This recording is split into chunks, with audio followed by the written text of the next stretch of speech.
Hello everyone, आप सभी का स्वागत है आपके अपने यूट्यूब चैनल केमिस्ट्री क्लासेस में। उम्मीद है कि आप सब अच्छे होंगे।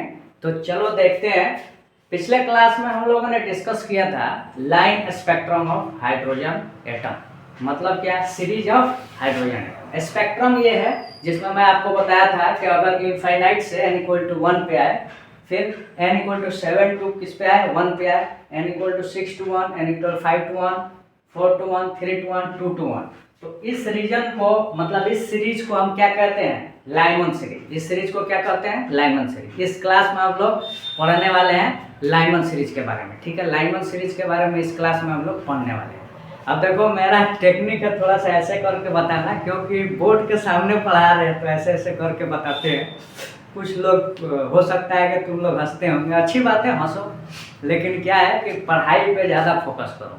अब ये नहीं कि हम ही देख रहे हो, आप पढ़ाई नहीं सीख रहे हो कि कैसे कैसे हाथ हिला रहे हैं, कैसे कैसे पढ़ा रहे हैं, किस स्टाइल से। ठीक है, देखिए, कोई डाउट नहीं है, कोई दिक्कत नहीं है इस चीज़ में, लेकिन सबसे बड़ी बात है कि जो पढ़ा रहा हूँ उस पर आप फोकस करो। क्लियर? तो चीज़ों के बारे में समझिए। हो सकता है कि बोलने में भी हमारी लैंग्वेज जो है उतनी अच्छी आपको नहीं लगे।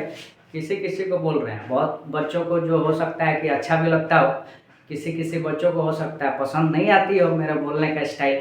तो वो सब चीज़ों को इग्नोर कीजिए। मेन आपका पर्पस होना चाहिए कि जो पढ़ाया जा रहा है उस पर आप लोग कितना समझ पा रहे हो, उस चीज़ों को आप कितना कैच कर पा रहे हो। ठीक है, तो पढ़ाने के स्टाइल के बारे में बताओ। अब जो लैंग्वेज मेरी है उसमें भी मैं सुधार करने की कोशिश करूँगा, कर भी रहा हूँ। अब जानते हो ना, रीजनल लैंग्वेज की थोड़ी सी झलक रह जाती है, थोड़ी क्या, काफ़ी ज़्यादा रहती है। हम बिहारियों पे तो हमारी हिंदी ऐसी होती है, तो आपको एक्सेप्ट ये करना पड़ेगा। हम लोग थोड़े से अलग टाइप के बोलते हैं, थोड़े क्या अलग, आप ही लोग जैसे ही बोलते हैं, लेकिन हमारी हिंदी थोड़ी अलग होती है। बस आपको समझ में आ जानी चाहिए, इतना रखो। हाँ, बिना माइक का भी बोल रहा हूँ, फिर भी मुझे ऐसा लगता है कि मेरी आवाज़ जो है आपको साफ साफ समझ में आती होगी। मैं क्या बोल रहा हूँ वो भी आप लोग समझ जाते होंगे। तो चलिए काम की बातें करते हैं। बातें तो बहुत है अपने पास, बातें करते रहेंगे। अब देखो, लाइमन सीरीज हो गया, इसी हिसाब से n इक्वल टू इनफाइनाइट से n equal to 2, 7 to 2, 6 to 2, 5 to 2, 4 to 2, 3 to 2। इस सीरीज को हम लोग बोलते हैं बामर सीरीज। क्या बोलते हैं? बामर सीरीज। ठीक, विजिबल रीजन में होता है। और ये कौन से रीजन में होता है? UV region, ultraviolet region. इसको क्या बोलते हैं? Ultraviolet region. ठीक, Paschen series, Brackett series, Pfund और हम्फ्री सीरीज, ये जो है ये आपका होता है इंफ्रारेड रीजन। ये जो है ये पूरा क्या है? Infrared reason. ये पूरा क्या है? Infrared reason. क्लियर? पिछले क्लास में इसके बारे में डिटेल में बता दिया था, तो सोचा कि इस क्लास में थोड़ा सा ओवरव्यू दे देता हूँ। इसके बाद मैं आपको बताया था कि क्या पढ़ने वाले हैं हम लोग, बताइए, जल्दी जल्दी बोलो। मैं पिछले क्लास में बताया हुआ था डेरिवेशन ऑफ रेडबर्ग इक्वेशन। यहाँ पे लिखा भी हूँ, रेडबर्ग इक्वेशन। इसका हम लोग क्या सीखने वाले हैं? डेरिवेशन सीखने वाले हैं। उसके बाद एक एक करके हम लोग क्या सीखेंगे? सबसे पहले Lyman series, Balmer series, Paschen series, Brackett series, then Pfund and then Humphry series. इसमें मेनली आपको 3 जो सीरीज हैं काफ़ी ज़्यादा इंपॉर्टेंट होने वाला है, लाइमन, बामर और पास्चन। ये तीनों जो है एग्जाम्स में सबसे ज़्यादा आपको देखने को मिलेगा, लेकिन हम लोग बाकियों को भी टच करेंगे, ऐसा नहीं है कि छोड़ देंगे। ठीक है, मैं तो पहले भी बता चुका हूँ, हमारे क्लास में यूट्यूब पे ही आपको हर एक टॉपिक का लेक्चर मिल जाएगा। आप लोग सीरियस हो, अच्छे से लेक्चर देखो, बाकायदा अच्छे से देखो, तब जाके मुझे जज करो। बाकी अब 2 मिनट सोचोगे कि देख के वीडियो जज करने की कोशिश करोगे, तो ये सरासर नाइंसाफ़ी है। मेरे साथ भी आप लोग हमारे साथ नाइंसाफ़ी कर रहे हो। हमारे मेहनत को आपको जज करना है तो हमारे जो वीडियो है शुरुआत से अच्छे से आप देखिए, आपको ज़रूर समझ में आएगा। अब हाँ, ये है कि अब बेसिक्स आपकी नहीं होगी तो दिक्कत हो सकती है। अब फिर भी आपको बेसिक भी मैं बताता हूँ, बेसिक भी, ताकि जो बच्चे कमज़ोर भी हो भी हमारे क्लास में सीख जाए। लेकिन अब यह है कि शुरुआत से आप वीडियो को देखिए। अब एकदम से बीच में आ जाओगे तो इतने बड़े आइंस्टाइन तो तुम लोग हो नहीं बाबा। तुम लोग क्या, कोई नहीं इतना बड़ा आइंस्टाइन है कि बीच के क्लास में आके सब चीज़ें समझ जाए। तो शुरुआत से आपको हमारे जो लेक्चर्स हैं देखनी चाहिए, उसके बाद आपको बिल्कुल समझ में आएगा। मुझे जहाँ तक, क्योंकि यहाँ बहुत एनालिसिस करके ही मैं आपको आके पढ़ाता हूँ, और नीट लेवल से ऊपर का ही लेवल तक मैं पढ़ाता हूँ, आप लोग खुद भी ऑब्जर्व कीजिए, ठीक है। आपसे क्वेश्चंस भी बनेंगे, अगर आप अच्छे से हमारी वीडियो देखिएगा पढ़िएगा, जरूर क्वेश्चंस बनेंगे, हम एकदम गारंटी के साथ बोलते हैं बनेंगे क्वेश्चन। आप लोग एक बार अच्छे से पढ़ के तो देखो। चलो आगे बढ़ते हैं, ठीक है। और आराम आराम से पढ़ा रहा हूँ, थोड़ा सा एनर्जी भी बीच बीच में एनर्जी लाऊंगा, थोड़ा सा स्लो भी करूँगा। ये नहीं कि खूब चिल्ला रहे हैं, एकदम चिल्ला रहे हैं, ये भी ठीक नहीं लगता है, क्योंकि हमारे पास भी उतनी एनर्जी नहीं है उसमें। वैसे भी आप लोगों से मैं कुछ ले भी नहीं रहा हूँ, फिर भी अच्छे लेवल का आपको कंटेंट भी प्रोवाइड कर रहा हूँ। अब आपकी मर्जी है। आजकल बच्चे हैं व्यूज देख के उसके बाद बोलते हैं कि ये टीचर बड़ा है, ऐसा कुछ नहीं होता है भैया। टीचर हम लोग भी छोटे मोटे नहीं हैं। आप लोग एक बार अच्छे से पढ़िए, बहुत अच्छे लेवल का मैं पढ़ा सकता हूँ, सीधी बात है। अब वो है कि कुछ बच्चे हैं जज करते हैं, सोचते हैं कि अरे क्या ही नया टीचर है, क्या ही पढ़ाएगा, ऐसा कुछ नहीं होता है भैया। आप लोग एक बार अच्छे से ध्यान से पढ़िए, तब आपको समझ में आएगा कि किस लेवल तक यहाँ बताया जा रहा है। तो चलिए अब हम लोग सीखते हैं डेरिवेशन ऑफ रेडबर्ग इक्वेशन, ठीक है। Derivation of Rydberg equation. तो चलिए देखते हैं। तो चलो देखो, डेरिवेशन ऑफ रेडबर्ग इक्वेशन, ठीक है। ये काफी महत्वपूर्ण पॉइंट है, इसको समझ लोगे तो इसके बाद जो भी सीरीज वगैरह है उसके बारे में आप लोग आसानी से क्या कर सकते हैं, समझ सकते हैं, ठीक है।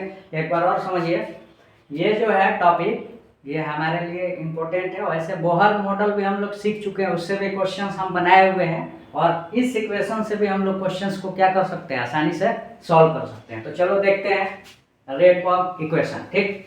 क्या होता है, जैसे कि ये सेल है, cell number 1, n equal to 1 बोलते हैं, पहला सेल है, ये क्या है, दूसरा सेल है। ये तो बार बार मैं बोल चुका हूँ, आप समझ ही गए होंगे, इसके बारे में ज़्यादा डिटेल में बताने की अभी जरूरत नहीं है। सेल नंबर 1, सेल नंबर 1 ये है, सेल नंबर 2 ये है, ऐसे ही बढ़ता जाता है सेल, ठीक है, किसी एटम के। क्लियर। यहाँ पे n2 जो है क्या है, बड़ा है किससे, n1 से। यहाँ तक समझ में आ गया।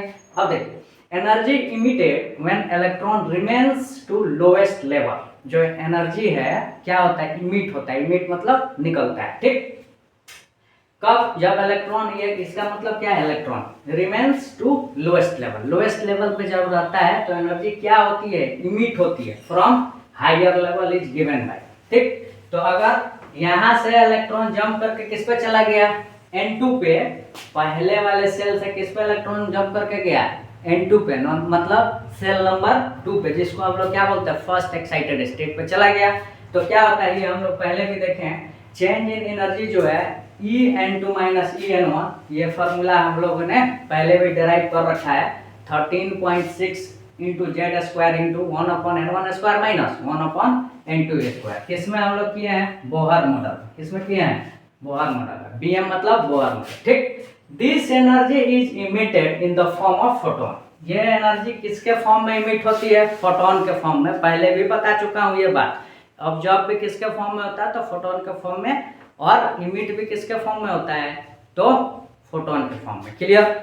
ये भी बताया हूँ कि अगर लोएस्ट से हाईएस्ट तक अगर जाता है कौन, इलेक्ट्रॉन जंप करके, तो एनर्जी का क्या करता है, इमिट करता है। वही n2 से n1 जाएगा तो क्या होगा, एनर्जी एब्जॉर्ब करेगा। बहुत बार ये चीज़ें मैं बता चुका हूँ और डिटेल में बता चुका हूँ, ठीक है। तो ये सब चीज़ें आपको याद रखनी पड़ेगी। मेरा जो काम है मैं तो बखूबी करता हूँ और ईमानदारी से करता हूँ, बाकी आपकी मर्जी है।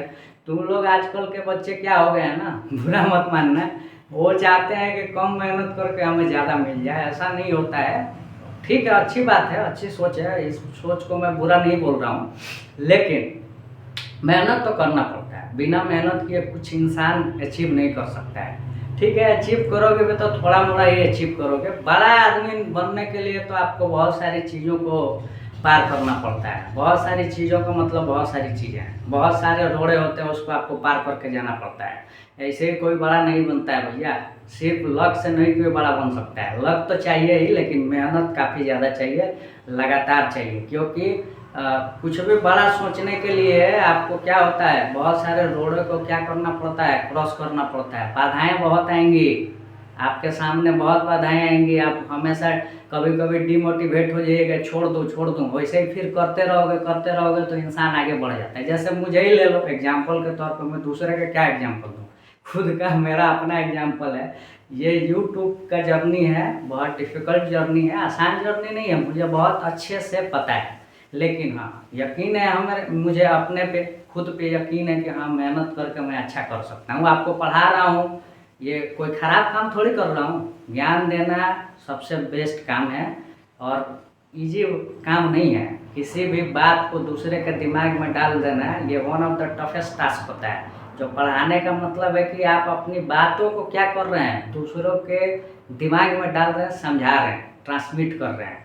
One of the difficult task, ठीक है। ऐसा लगता है कि बहुत इजी है, सिर्फ बोल देना, बोलना नहीं है। यहाँ वे होना चाहिए कि चीज़ों को कैसे आप रख दिए, कैसे समझा दिए, वो आ जाएगा। मतलब आप क्या हैं, बहुत बड़े व्यक्ति बन चुके हैं। बहुत बड़े व्यक्ति का मतलब है टीचर बन चुके हैं, ठीक है। Teaching is one of the best job in the world. It is a profession. लोग जो है इस प्रोफेशन को बहुत ज़्यादा रेस्पेक्ट करते हैं। अपने इंडिया में तो आजकल कम हो गया है, कुछ टीचरों की गलती है, कुछ लोगों की भी गलती है इसमें। लेकिन आज भी जो डेवलप्ड कंट्री है, जहाँ डेवलप ऑलरेडी हो चुका है, डेवलपमेंट्स हो चुके हैं, वहाँ आज भी टीचर्स की बहुत ज़्यादा लोग रेस्पेक्ट करते हैं। क्यों? वो जानते हैं कि टीचर्स के ही वजह से समाज के कुछ हो सकता है, समाज में जो अच्छाई आ सकती है और समाज सुधार हो सकता है, इंसान आगे बढ़ सकता है टीचर के ही वजह से। तो आप लोग रेस्पेक्ट कीजिए टीचर को और आगे बढ़िए। रेस्पेक्ट करने का मतलब है इज्जत दीजिए, उनको जो बात कह रहे हैं उस पर गौर कीजिए। अब ये नहीं कि गलत बोल रहा है, ये बोल रहा है, ठीक है, उसको गौर कीजिए, समझिए कि क्या बात कह रहे हैं, इनको इज्जत देनी चाहिए। चलिए आगे बढ़ते हैं, बहुत बातें हो गई। तो जो एनर्जी है किसके फॉर्म में इमिट होता है, फोटोन के फॉर्म में। और कैसे हम लोग इसको लिख सकते हैं, तो ये आपको मैं ऑलरेडी बता चुका हूँ। ई इक्वल टू क्या होता है, AC upon lambda. E equal to क्या होता है, AC अपॉन लैम्डा। जहाँ पे ई हम लोग ऑलरेडी निकाले हुए हैं। कितना निकाले हैं बताइए, 13.6 into Z square into 1 upon N1 square minus 1 upon N2 square, ठीक है। इसको हम लोग इक्वेट कर दिए। इक्वेट का मतलब क्या है, बराबर कर दिए। थोड़ा सा मैं बोलता हूँ तो आँख ऐसे कर लेता हूँ, नाक सिकुड़ा लेता हूँ, मुझे भी ऑब्जर्व हुआ है, तो थोड़ा सा इसको मैं सुधार करूँगा। हो सकता है कि बहुत बच्चों को ये पसंद नहीं आती हो, ठीक है। तो एक्सप्रेशन भी बहुत ज़्यादा ज़रूरी होता है। कोई भी चीज़ को एक्सप्रेस करना, ये जो है एक कला है। तो मैं वीडियो जो है ना देखता हूँ खुद का, लेकिन अपनी आवाज़ नहीं सुनता हूँ, सिर्फ मैं ये देखता हूँ कि एक्सप्रेस कैसे करता हूँ, फिर एक्सप्रेस मैं कैसे कर पा रहा हूँ ये देखता हूँ, ठीक है। क्लियर? तो देखो E equal to AC upon lambda that is equal to 13.6 Z square into 1 upon N1 square minus 1 upon N2 square. Clear? Okay, let's move the next point. अब यहाँ पे हम लोग क्या करेंगे, 1 अपॉन लैम्डा AC जो है इसको हम लोग क्या कर देंगे, डिवाइड कर देंगे। 13.6 डिवाइडेड बाई AC। क्यों डिवाइड कर दिए, क्योंकि AC जो है क्या होता है, कांस्टेंट होता है। H भी कांस्टेंट होता है और C भी कांस्टेंट होता है। पहले भी बता चुका हूँ इसकी वैल्यूज, आज भी बता दूंगा, कोई बात नहीं है जो नहीं सीखे होंगे। इंटू क्या आ जाएगा, Z square 1 upon N1 minus 1 upon N2 का स्क्वायर। जगह की कमी है इसलिए थोड़ा सा नजदीक लिख दिया हूँ। इतना तो आप लोग समझदार हैं, ये मान के मैं चल रहे होंगे ही, या ऐसी बात है, नीट की तैयारी कर रहे हो तो समझदार तो रहना ही पड़ेगा। 1 अपॉन लैम्डा को क्या बोलते हैं, वेव नंबर बोलते हैं। क्या बोलते हैं, वेव नंबर। तो इसको ऐसे डिनोट किया जाता है, that is equal to 13.6 upon AC into Z square into 1 upon N1 square minus 1 upon N2 square, ठीक है। ये हमारा फॉर्मूला आ गया। और कितना आ गया, अब देखो ये जो है 13.6 इधर मैं लिख देता हूँ, ठीक है, जगह की कमी की वजह से यहाँ मैं लिख देता हूँ 13.6 डिवाइडेड बाई AC। ये इसको बोलते हैं R, और R को क्या बोलते हैं, रेडबर्ग कांस्टेंट। क्या बोलते हैं इसको,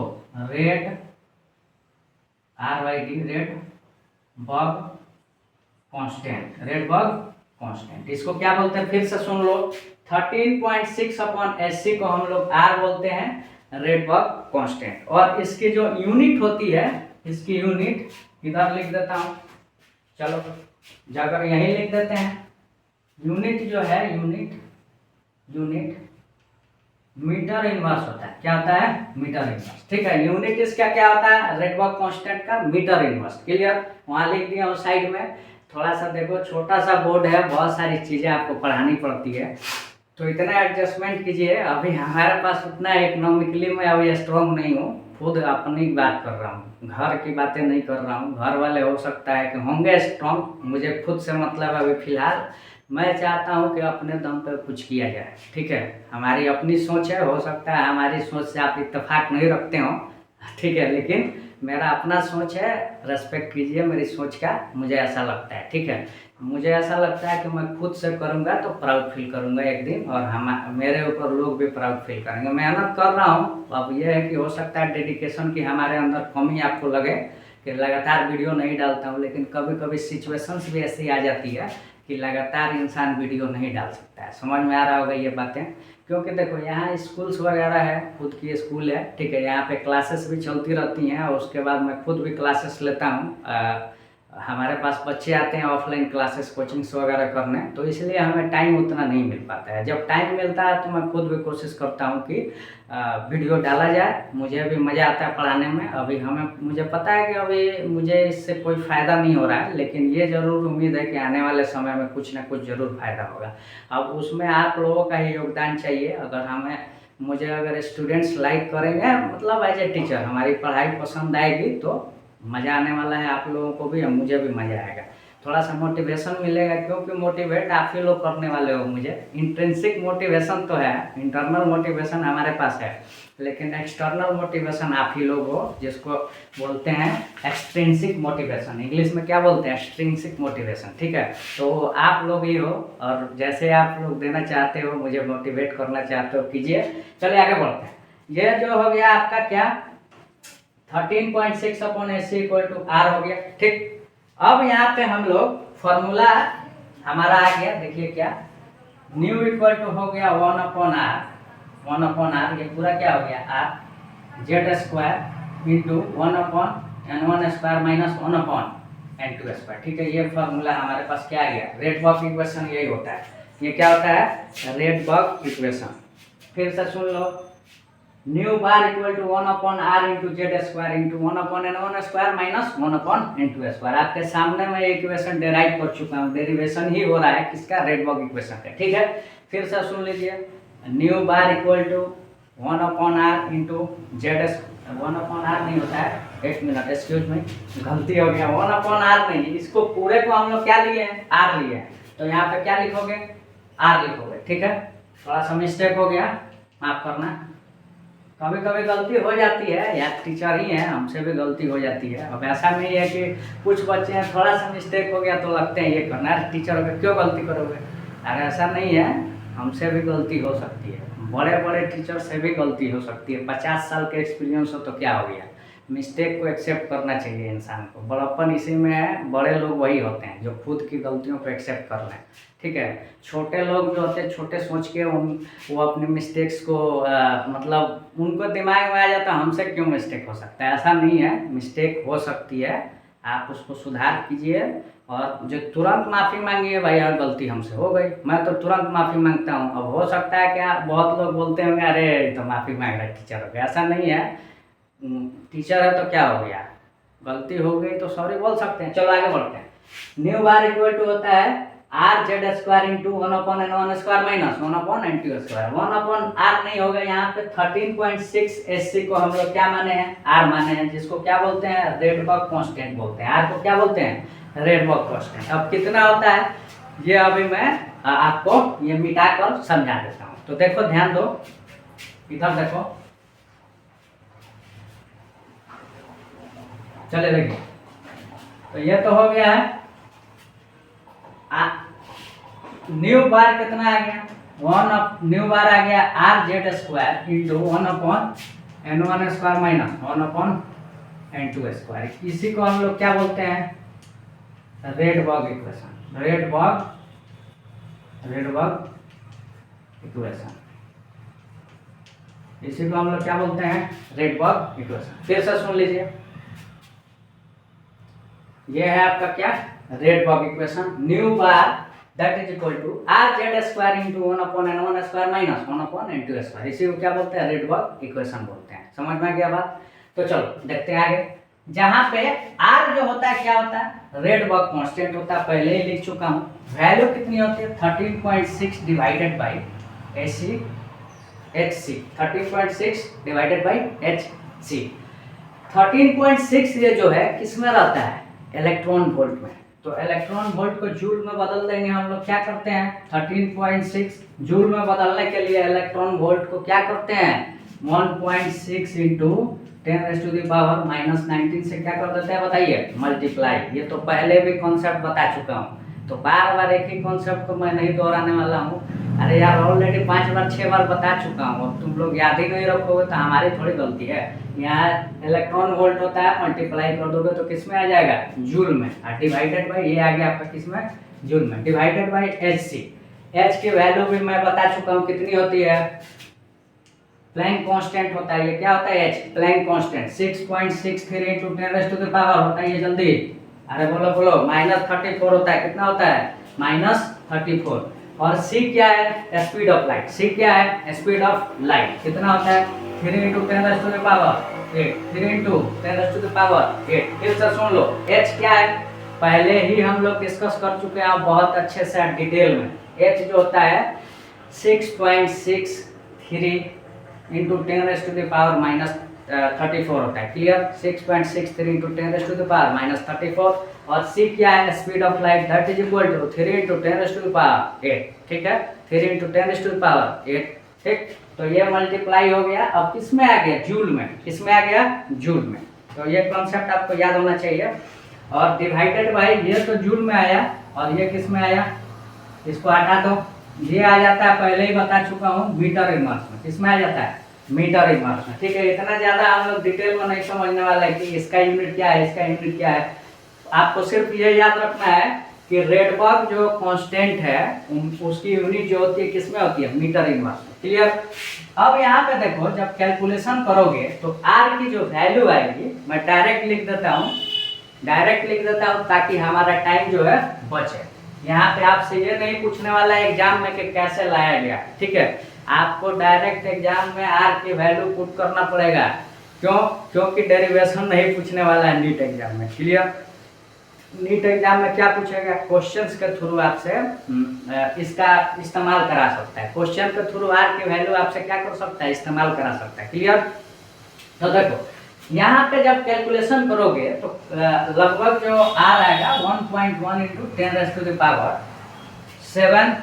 मीटर इनवर्स आएगा, जो कि अप्रॉक्सीमेटली 912 एंगस्ट्रॉम हो जाता है। ठीक है, फिर से सुन लीजिए, आर जो है रेडबर्ग कांस्टेंट, ये 1.1 इंटू 10⁻⁷ मीटर इनवर्स होता है। और अप्रोक्सीमेटली ये एंगस्ट्रॉम की बात की जाए तो 912 एंगस्ट्रॉम होता है। तो आपको इसको क्या करना है, याद रख लेना है। इसको क्या करना है बताइए, अरे बोलो यार, बोलो जल्दी बोलो यार, इसको क्या करना है, याद कर लो कि रेडबर्ग कांस्टेंट जो होता है कितना होता है 912 एंगस्ट्रॉम, 912 एंगस्ट्रॉम, 912 एंगस्ट्रॉम। ठीक है, 3 बार बोल दिए, हो सकता है कि तुम लोग थोड़ा सा परेशान हो गया होगा कि आज क्या हो गया है।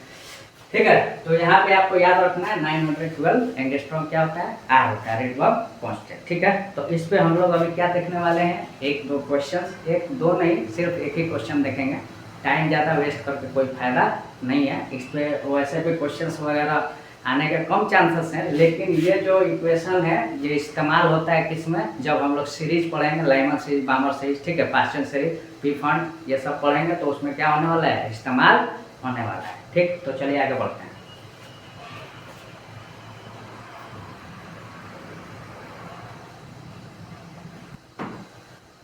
तो चलो इस क्वेश्चन को हम लोग रेडबर्ग इक्वेशन के थ्रू इस क्वेश्चन को सॉल्व करते हैं। बोहर मॉडल में तो हम लोग ऑलरेडी इस क्वेश्चन को क्या कर लिए हैं, सॉल्व कर चुके हैं।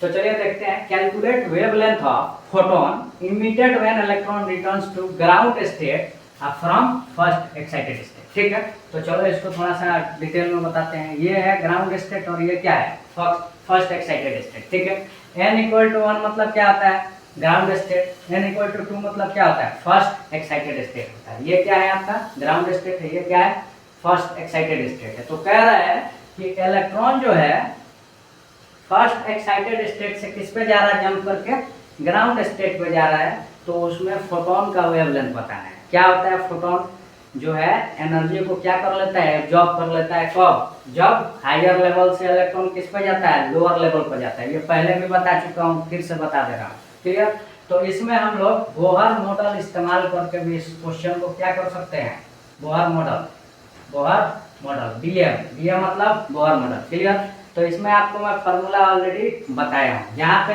जेड जो है कितना दिया है, 1 दिया है। क्यों 1 दिया है, मतलब हाइड्रोजन एटम के लिए पूछ रहा है, तो एन जेड कितना हो गया 1।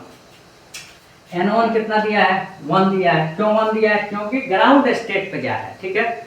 और N2 कितना है आपका बताइए, 2 है। ठीक है।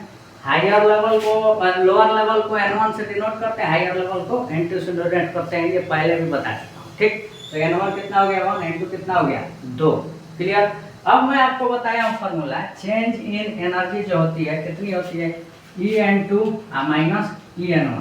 फार्मूला कितना होता है 13.6 Z square into 1/N1 square minus 1/N2 square. ये फार्मूला हम लोगों ने पहले भी डेराइव कर चुका है। ठीक है। अब देखिए चेंज इन ई जो है कितनी हो जाएगी एनर्जी, 13.6 इंटू जेड कितना है बताओ, 1 है तो 1 का स्क्वायर। ठीक। इंटू 1/N1, N1 कितना है 1 का स्क्वायर माइनस 1/N2 कितना है 2 का स्क्वायर। ठीक। ये हो गया। अब चेंज इन एनर्जी जो है कितना हो जाएगा 13.6 इंटू 1/1 माइनस 1/4। ठीक। अब ये हो गया 13.6 इंटू 4 और यहाँ हो गया 4 माइनस 1। ठीक। तो चेंज इन एनर्जी जो होगा कितना हो जाएगा, कैलकुलेशन जब करोगे तो ये आ जाएगा आपका ऑलमोस्ट। ठीक है।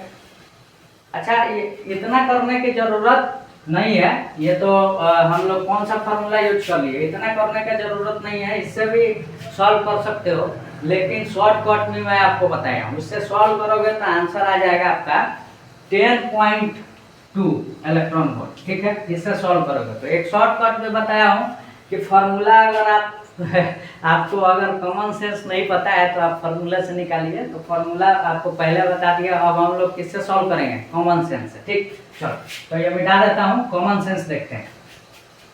कॉमन सेंस आपको बताया हूँ कि हाइड्रोजन एटम के लिए चेंज इन एनर्जी क्या है यहाँ पे, En2 माइनस En1। ठीक है। En2 minus En1।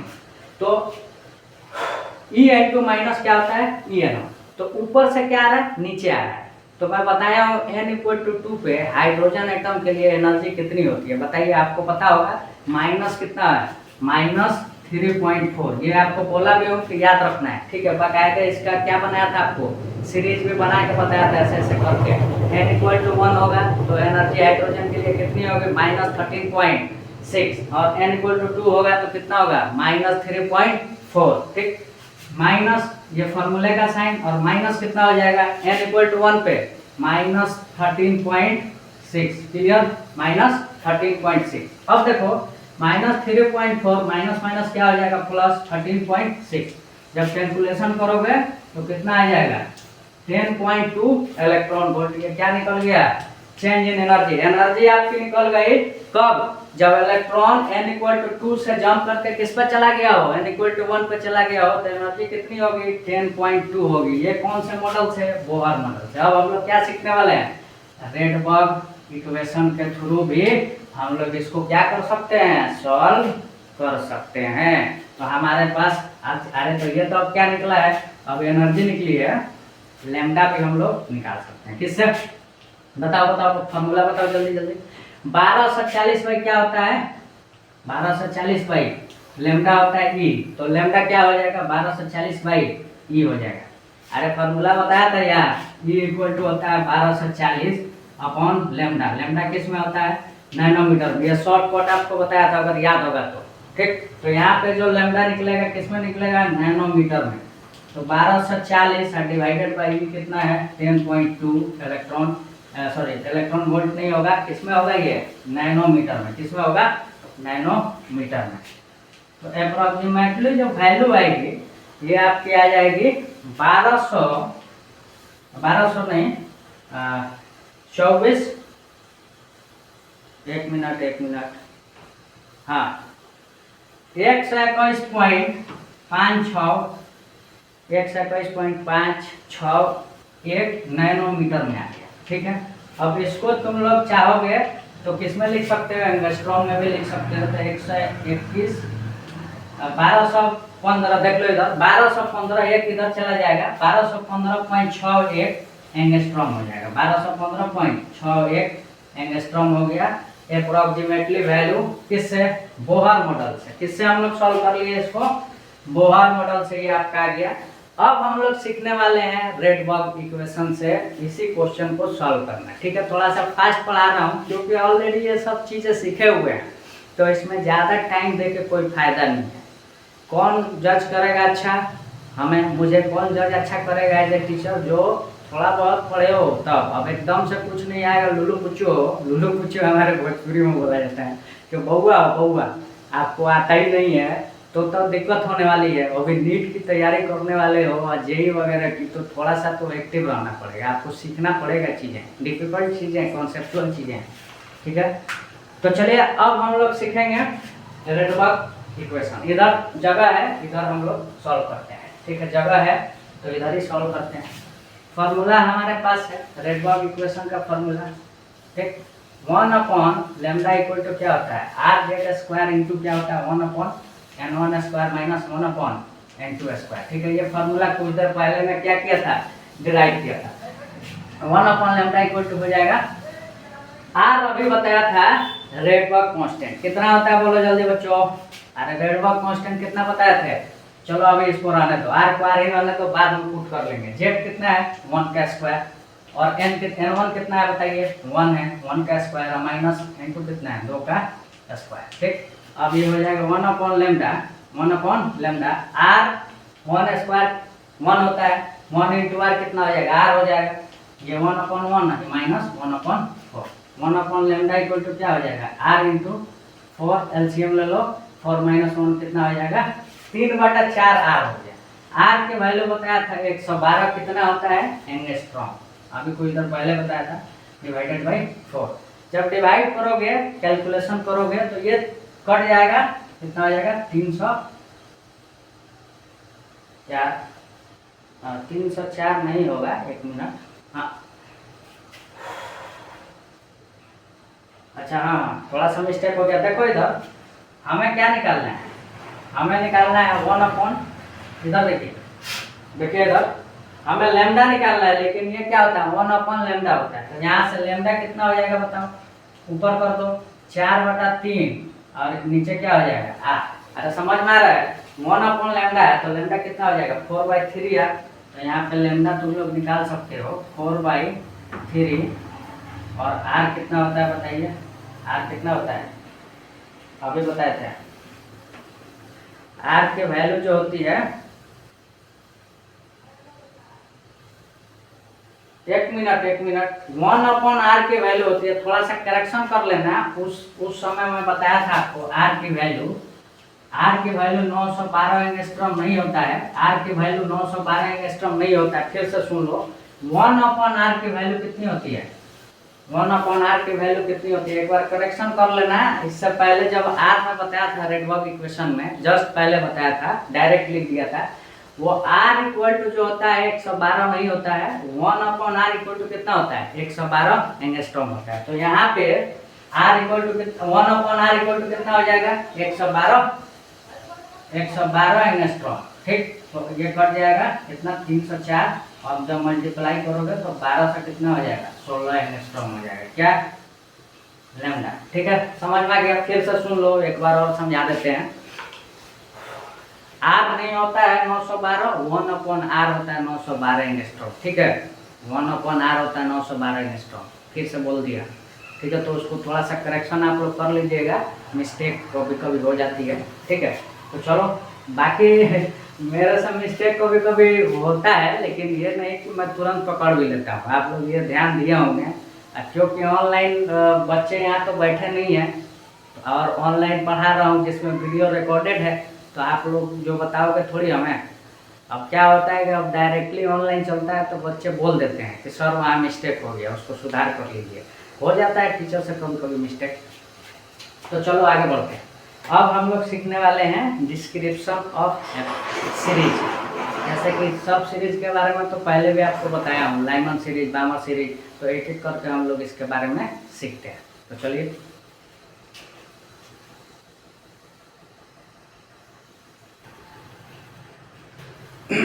तो चलिए स्टार्ट करते हैं। सीरीज देखते हैं, डिस्क्रिप्शन ऑफ सीरीज। ये पहले भी आपको मैं बता चुका हूँ हाइड्रोजन सीरीज में कौन कौन से आते हैं, ठीक है। तो इसमें देखते हैं सबसे पहले लाइमन सीरीज। इसके बारे में डिस्कस थोड़ा बहुत हम लोग किए थे, फिर से देखते हैं।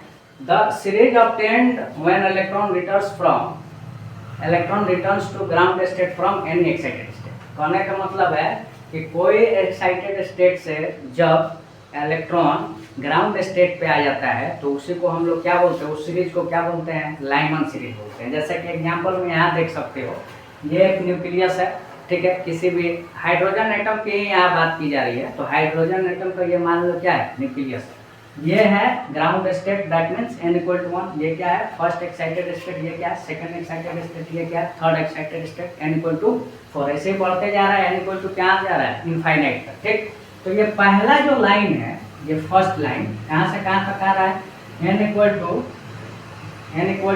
से किस पे आ रहा है, n=1 पे आ रहा है। इसका नाम होता है फर्स्ट लाइन ऑफ सीरीज। इसको क्या बोलते हैं, इसको बोलते हैं फर्स्ट लाइन ऑफ सीरीज।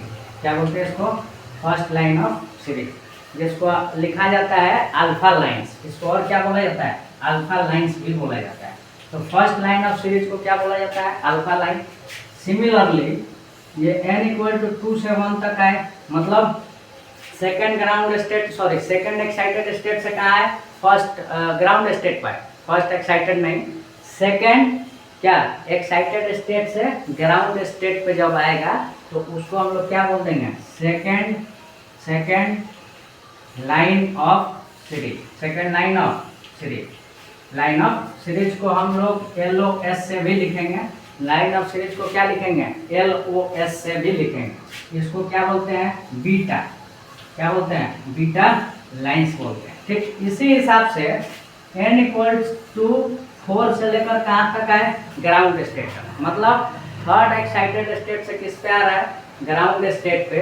तो इसको हम लोग क्या बोल देंगे, बताओ, इसको क्या बोल देंगे, थर्ड LOS बोल देंगे। क्या बोल देंगे, थर्ड LOS मतलब क्या, लाइन ऑफ सीरीज।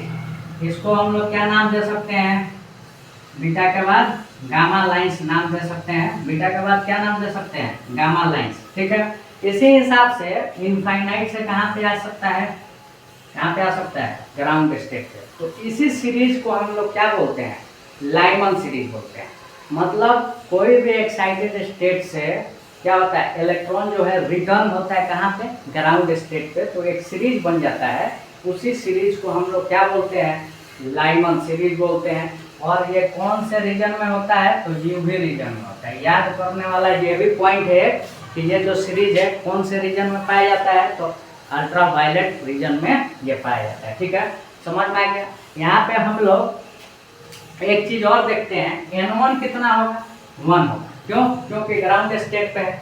n2 कितना होगा, तो ये होगा 2, 3, 4, 5 डॉट डॉट डॉट, कुछ भी हो सकता है। मान लो कहाँ तक जा रहा है, n तक जा रहा है। तो n=n2 क्या मान लो, n मान लो। n2 क्या मान लो, n मान लो, ठीक। तो हम लोग लैम्डा निकाल सकते हैं। 1/लैम्डा कितना होगा, R/Z²। Z कितना होगा, 1 फॉर हाइड्रोजन एटम में Z कितना होगा, 1 होगा। तो 1 का स्क्वायर, फॉर्मूला क्या होता है, 1/n1² माइनस 1/n2², 1/n1 का स्क्वायर, ठीक है, 1/2 का स्क्वायर। कितना हो जाएगा, 1/λ R इंटू 1 माइनस 1/4, ठीक है, 1/4। क्लियर। सॉरी 2 नहीं होगा, यहाँ पे थोड़ा सा मिस्टेक हो गया, 1 मिनट। 2 नहीं होगा, क्यों 2 नहीं होगा, क्योंकि n2 कितना है, n है। n2 कितना है, n है, तो n² हो जाएगा। यहाँ पे आपका फॉर्मूला आ गया क्या, n², ठीक है।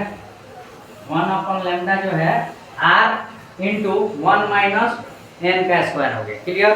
तो ये क्या निकल गया, बताओ, लाइमन सीरीज का आपका फॉर्मूला इक्वल गया 1/λ equal to r into 1 minus N square. यहाँ पे आप देख सकते हो, बाकायदा आपको समझा भी दिया हूँ, ठीक है। बहुत अच्छे से आपको मैं समझा पा रहा हूँ जहाँ तक मुझे फील हो रहा है। अभी एनर्जी बहुत ज़्यादा डाउन हो गई है। जानते हो बहुत डिफिकल्ट होता है ऑनलाइन पढ़ाना। एक बार आप पढ़ा के देखो, खासकर वीडियो रिकॉर्डिंग करके यहाँ लगातार पढ़ाया जाता है। डिफिकल्ट इसलिए हो जाता है कि यहाँ रुकने का कोई आपके पास समय नहीं है, ठीक है। ऑफलाइन पढ़ाने में क्या होता है कि कुछ देर पढ़ा लो, उसके बाद बैठ जाओ, कुछ देर पढ़ा लो, बैठ जाओ। यहाँ एनर्जी की रिक्वायरमेंट बहुत ज़्यादा है, वो भी इनॉर्मस अमाउंट में एनर्जी चाहिए, तब तो आप क्या कर सकते हो, डिलीवर कर सकते हो। तो लगातार मेरे ख्याल से मैं 40-50 मिनट से डिलीवर कर रहा हूँ लगातार। यहाँ रुकने उठने की कोई चीज़ नहीं है, ठीक है। तो चलिए, ये तो समझ में आपको आ ही गया होगा, और इसके बारे में हम लोग डिटेल में समझते हैं। फर्स्ट लाइन ऑफ सीरीज समझते हैं, जिसको इनिशियल लाइन बोलते हैं या स्टार्टिंग लाइन बोलते हैं। इसके बाद लास्ट लाइन ऑफ सीरीज समझ लेंगे, ठीक है। तो इसमें 2 पॉइंट हम लोग समझने वाले हैं इस टॉपिक में। आज मैं सोच रहा हूँ कि लाइमन सीरीज को कंप्लीट कर दूं, क्योंकि सिलेबस हमारा बहुत पीछे चल रहा है। लेकिन ये है कि मैं डिटेल में बताता हूँ, आप लोगों को भी समझ में ये चीज़ें आती होंगी कि मैं डिटेल में बताता हूँ, एक एक चीज़ अच्छे से बताता हूँ। भले से नए टीचर आपको लग रहे होंगे कि यूट्यूब है, नया टीचर है, इसको क्या ही आता है, ऐसा नहीं है भैया। बहुत डिटेल में यहाँ सब कुछ पढ़ाया जाता है, और लोग तो ऊपर ऊपर से ही बाउंस मार देंगे आपको, ठीक है। और खासकर यूट्यूब पे अगर हो सकता है 2-4 टीचर अच्छे हों, लेकिन हमें तो अभी तक नहीं मिले हैं कि डिटेल में एक एक चीज़ बताते हैं। तो फर्स्ट लाइन ऑफ सीरीज के बारे में, जिसको अल्फा लाइन भी बोलते हैं, हम लोग देखते हैं, या इनिशियल लाइन, स्टार्टिंग लाइन या अल्फा लाइन भी कहा जाता है। तो इसको हम लोग डिटेल में देखते हैं।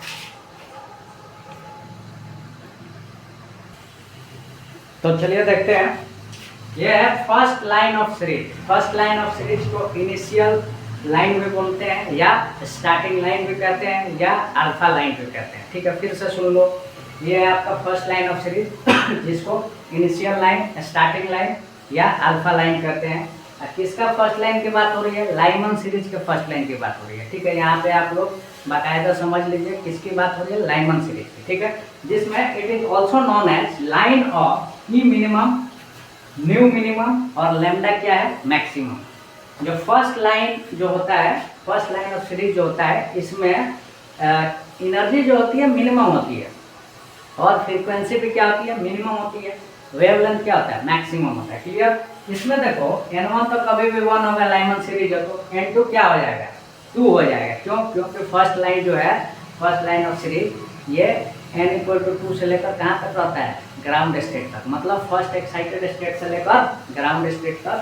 यहाँ समझा देते हैं, ये है फर्स्ट और ये है n = 1 है, ये n = 2 है। इलेक्ट्रॉन यहाँ रहता है, यहाँ से जंप करके इस पे आ जाता है, इसी के बारे में बात हो रही है। 1/λ = क्या होता है, r × 1 - 1/n², ठीक है। यहाँ पे n कितना है, 2 है, तो 2 का स्क्वायर कितना हो जाएगा, 4, जो कि कितना हो जाएगा, 4 और 3। 3r/क्या क्या हो जाएगा, 4 हो जाएगा। ये लैम्डा हो गया, 1/λ हो गया। लैम्डा की बात की जाए, यहाँ पे लिख लीजिए, लैम्डा की बात की जाए तो 4 कितना हो जाएगा, r3 हो जाएगा। 4 कितना हो जाएगा, r3, ठीक। और लैम्डा क्या होगा, यहाँ पे मैक्सिमम होगा। लैम्डा क्या होगा, मैक्सिमम। फिर से सुन लो, अगर लाइमन सीरीज में आपसे पूछ लिया जाए कि लैम्डा मतलब वेवलेंथ मैक्सिमम कौन से लाइन में होगा, कौन से लाइन ऑफ सीरीज में होगा, तो क्या बताओगे, फर्स्ट लाइन ऑफ सीरीज में लैम्डा जो है क्या होगा, मैक्सिमम होगा। और कितना होगा, तो 4/3r होगा, 4/3r होगा। 1/r कितना होता है, अभी बताया था, 912 एंगस्ट्रॉम। जहाँ पे 1/r कितना होता है, 912 एंगस्ट्रॉम। अभी कुछ देर पहले आपको ये बताया था, 1/r जो होता है 912 क्या होता है, एंगस्ट्रॉम होता है, ठीक है। और मिनिमम आपसे एनर्जी पूछ ले कि लाइमन सीरीज में बताइए मिनिमम एनर्जी कौन से लाइन ऑफ सीरीज में होता है, तो क्या बोलोगे, फर्स्ट लाइन ऑफ सीरीज में क्या होता है, मिनिमम क्या होता है बताइए, एनर्जी होती है। और फ्रीक्वेंसी भी मिनिमम होती है, किसमें, फर्स्ट लाइन ऑफ सीरीज में। क्लियर? अब इसके बाद हम लोग डिस्कशन करने वाले हैं लास्ट लाइन ऑफ सीरीज, जिसको सीरीज लिमिट बोलते हैं, मार्जिनल लाइन बोलते हैं, ठीक है, या ई मैक्स या न्यू मैक्स या लैम्डा क्या होता है, मीन होता है। क्लियर? तो इसके बारे में डिटेल में समझते हैं।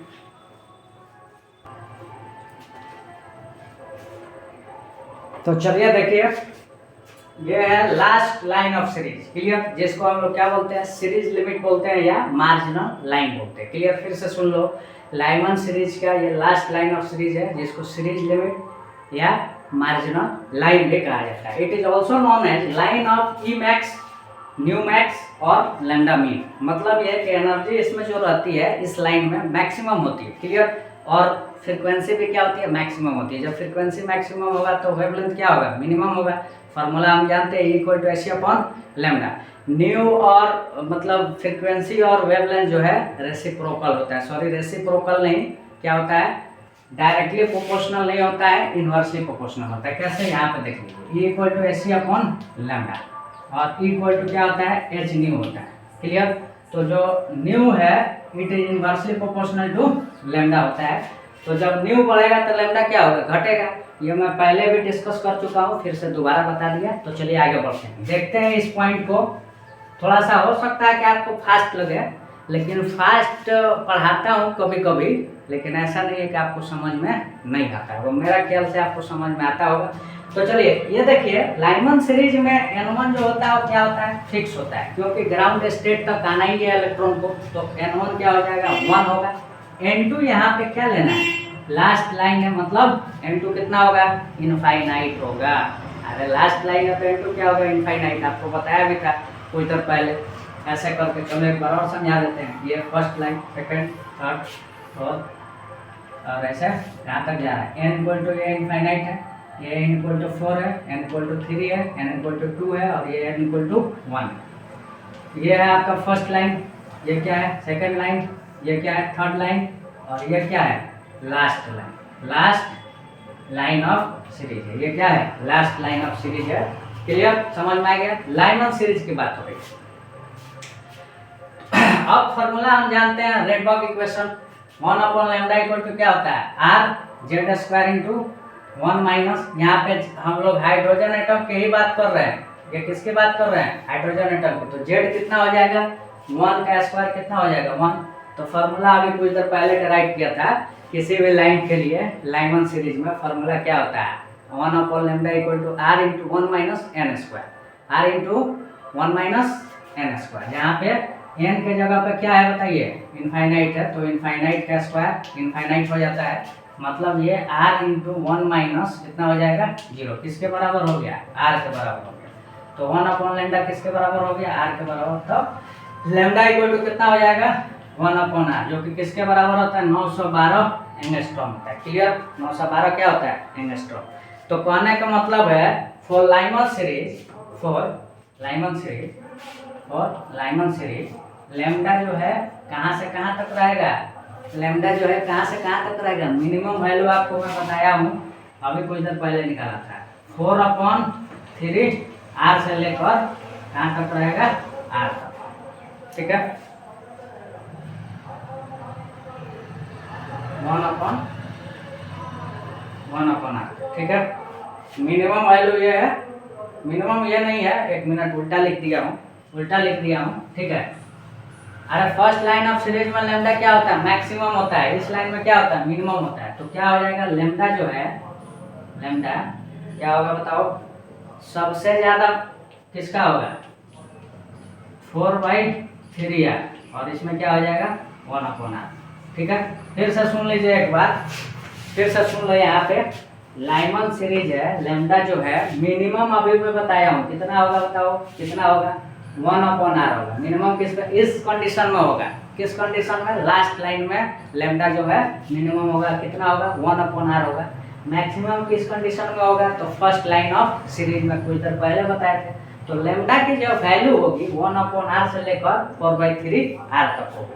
तो इसकी वैल्यू जब पुट कर दोगे तो एनर्जी भी आप इसमें लिख सकते हो, कहाँ से कहाँ तक होगी, एनर्जी जो होगी 10.2 से लेकर ये हो जाएगा आपका 13.6 तक। ठीक है, 10 ये भी क्वेश्चन आपसे अराइज हो सकता है एग्जाम में, फिर से सुन लो।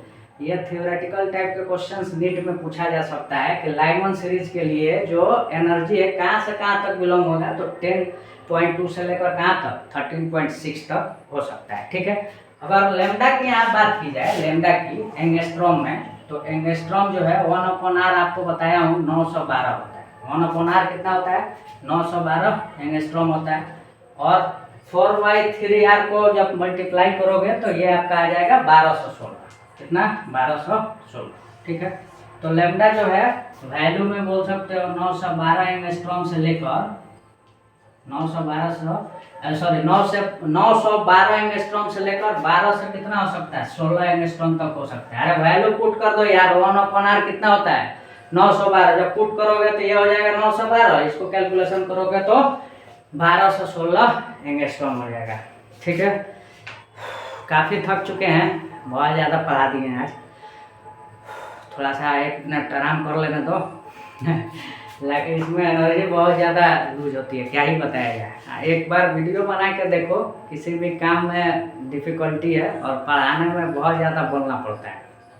यहाँ आपको बोलने का प्रैक्टिस होना चाहिए, समझाने का प्रैक्टिस होना चाहिए। बहुत ज़्यादा एनर्जी आपके पास है तो बोल सकते हैं, नहीं तो नहीं बोल सकते हैं। लोगों को लगता है कि यार लाजवाब जॉब है, भाई बैठ के आराम करिएगा तो लाजवाब जॉब है, मेहनत कीजिएगा तो इसमें भी मेहनत है और बहुत ज़्यादा मेहनत है। अब हम तो ईमानदारी से पढ़ाते हैं, फ्री ऑफ कॉस्ट इतना ईमानदारी से पढ़ा है, सोचो। तो चलो देखते हैं, ये हो गया ना। ये लैम्डा जो है 912 एंगस्ट्रॉम से 1216 तक होगा। एनर्जी जो होगी 10.2 से लेकर 13.6 इलेक्ट्रॉन वोल्ट में होगा। किस में होगा? इलेक्ट्रॉन वोल्ट में। क्लियर? तो चलिए, होप सो आपको समझ में आया होगा। तो आज हम लोग पढ़ लिए क्या, लाइनमैन सीरीज को खत्म कर दिए। अगले क्लास में हम लोग बामर सीरीज, ठीक है, पास्चन सीरीज और भी जो है उसको हम लोग क्या करेंगे, डिस्कशन करेंगे। ठीक है। अगले क्लास में हम लोग बामर, पास्चन, पीफॉन जितने भी हैं सब हम लोग डिस्कस कर लेंगे। ठीक है। तो चलिए मिलते हैं अगले वीडियो में, अगले क्लास में। आप लोग अपना ख्याल रखिए। आज एनर्जी नहीं है, प्रवचन नहीं दे सकते हैं। कुछ लोग हमारे प्रवचन का भी इंतज़ार करते हैं कि लास्ट में प्रवचन देते हैं और हाल चाल पूछते हैं। हाल चाल वैसे वीडियो में रिकॉर्डेड वीडियो है तो ज़्यादा मैं हाल चाल नहीं पूछता हूँ, तो आप लोग बुरा नहीं मानिएगा, क्योंकि मुझे ऐसा पर्सनली फील होता है कि आपका 1-1 सेकंड 10-10 सेकंड कीमती है। आप लोग कंपटीशन की तैयारी कर रहे हो, आजकल कंपटीशन जो है tough, getting tough and tough day by day. तो you should have to be more tough than the exam. समझ रहे हो ना? एग्जाम से ज़्यादा आपको खुद टफ होना पड़ेगा। And I know that you all are working hard but need to be work more hard. Okay. आजकल जो है कंपटीशन जो है बढ़ता जा रहा है और आप देख ही सकते हो आजकल 650 कट ऑफ आया है पिछले साल। ठीक है, थोड़ी बहुत धांधली में भी हुई होगी तो इसके वजह से हो गया, लेकिन 600, 610, 620 इतना तो आम बात है, इतना तो आ ही रहा है कट ऑफ। तो आप लोग समझ सकते हो कि एक भी टॉपिक आप छोड़ नहीं सकते हैं। Every topic is very important for you. Okay.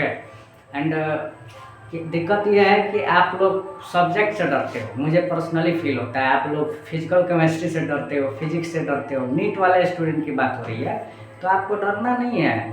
डरोगे तो फिर गए, सुने हो ना डायलॉग, डरे तो मर गए, जो डरा वो मरा।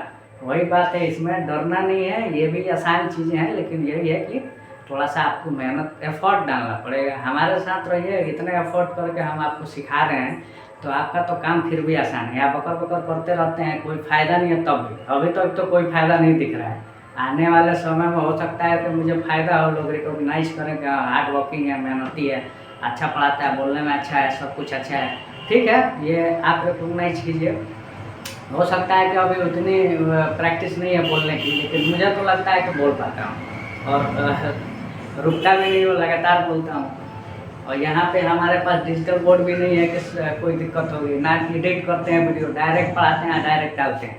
फिर भी इसमें ज़्यादा मेहनत है, मोर देन दैट। एडिटिंग में कम मेहनत है, इसमें ज़्यादा मेहनत है। आप जो वीडियो बनाएंगे उनको समझ में आएगा कि कितने प्रोसेस इसमें है और कितना डिफ़िकल्ट सिचुएशन में वीडियो में बना रहा हूँ।